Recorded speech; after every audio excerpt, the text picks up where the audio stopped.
Hello and welcome to Daily Dose Radio, a 5-minute-a-day podcast studying the Psalms verse by verse, recorded here in the dining room of the Bible Bistro, located in Sharonville, Ohio.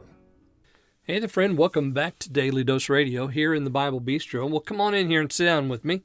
Get yourself something hot or cold to drink. Let's open our Bibles up. This week we're studying Psalm 113. This is all about the greatness of God. And I've called this sort of a mini catechism, because we have a question that serves sort of as the pivot point. It's the axle on which the entire psalm kind of flows, and it's in here in verse 5. And everything before that and everything after that acts like the answer to that question. So we have a long-form answer leading up to the question, and then we have a long-form answer following the question. But the question changes right here in the middle. And that's where we are today. We're going to look at verses 5 and 6 because we have the question, and then we see how the question changes, and therefore the answer changes and tells us something slightly different about God's greatness. So we looked at his person, the greatness of his person, which included his name, and his power, his being over all things. Now, today we're going to look at the question, and I'm going to read verses 5 and 6. Who is like unto the Lord our God, who dwelleth on high, who humbleth himself to behold the things that are in heaven and in the earth? So here we have the question, who is like unto the Lord our God, who dwelleth on high? Now, we've already talked about that, haven't we? The who dwelleth on high part points us back to verses 1, 2, 3, and 4. Those verses told us about the Lord our God who dwells on high. Who's like that? No one. No one else is like that. His name is praiseworthy, blessed, and eternal. His person is great. He is above all things. He's greater than the sun, and the sun is greater than all the nations. And his glory, like the sun, but it's even greater than that. It's above the heavens.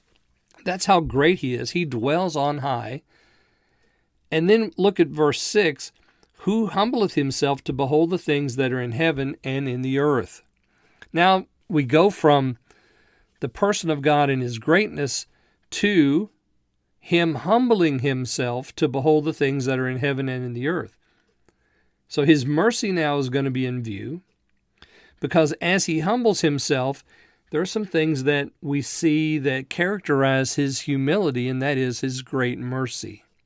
This question, who is like unto the Lord our God, we've seen that before in other parts of the Bible, and we've also seen it in the Psalms itself. But I've chosen today to examine one of the places where we find this is in 1 Kings chapter 8, verse 23. Now in 1 Kings chapter 8, Solomon speaking, he stood on the altar of the Lord in the presence of all the congregation. He spread forth his hands to heaven, and he said, Lord God of Israel, there is no God like thee in heaven above or on earth beneath. So Solomon answers the question, who is like God? And he said, there's no one like God. And he's addressing the Lord in a prayer. There is no God like thee in heaven above or on earth beneath, who keeps covenant and mercy with thy servants that walk before thee with all their heart. There in 1 Kings chapter 8, Solomon answers the question for us about God's greatness in heaven and in earth. And then again, we have the same thing in Micah chapter 7.